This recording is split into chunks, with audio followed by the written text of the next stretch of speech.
Good evening, ladies and gentlemen.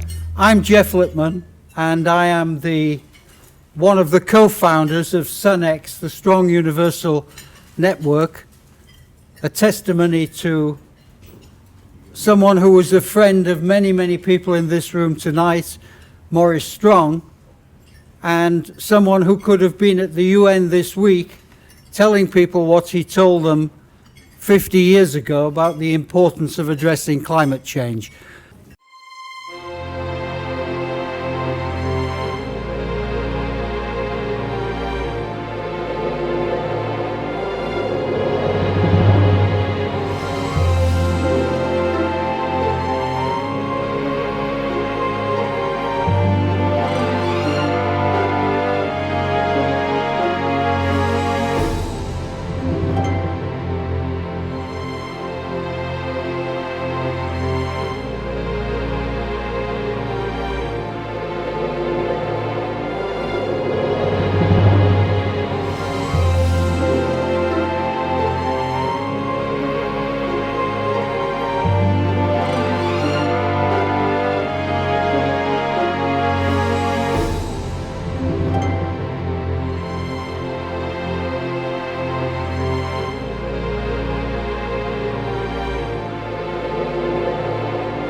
I'd like to ask Felix Dodds to come up here. He's another co-founder.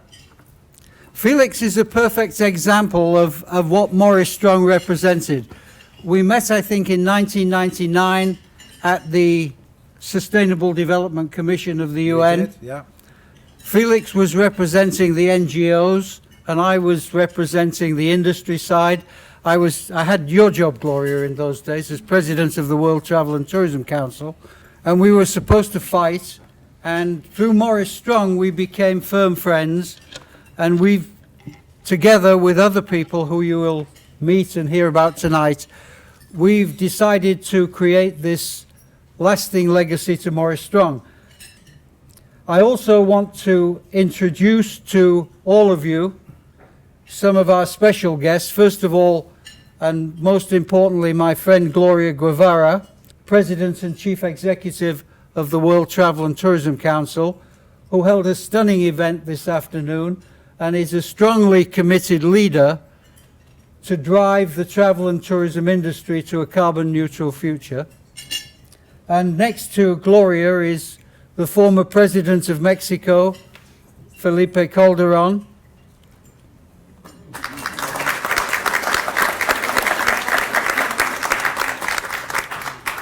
And truly a champion of climate resilience, the honorary chair of the new Climate Economy Commission.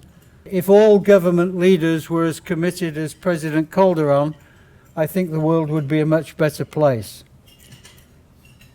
I want to say thank you to the WTTC members who have come along this evening.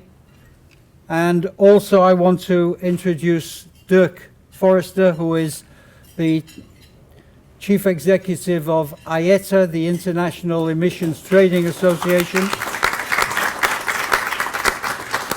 And thank you, Dirk, for being so friendly and collaborative. We hadn't known each other before, but it's been a pleasure to work with you and to put this evening together. I think we're now going to start now with a video of Maurice back in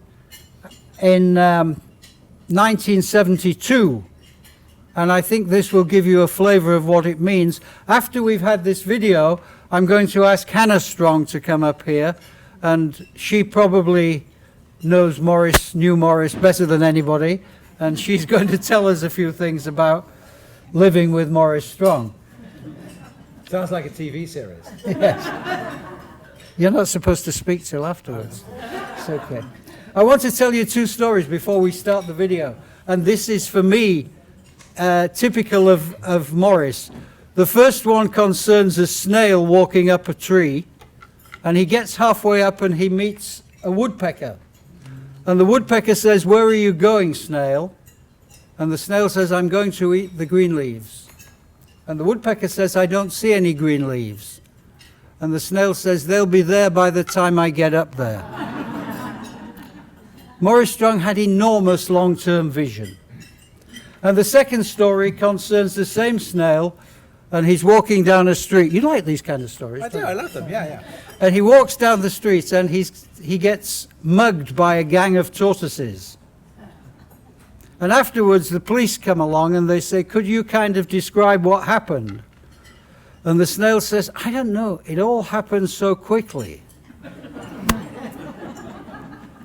That's the challenge of climate change. Maurice Strong saw that.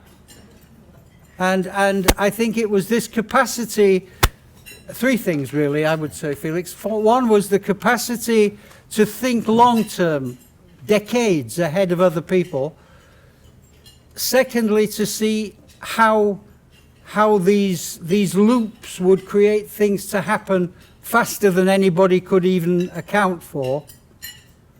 And thirdly, a vision of building institutions. Many of the institutions, and I think you'll have that feeling after this evening, many of the institutions which are now helping us fight climate change, Maurice Strong was the force behind them.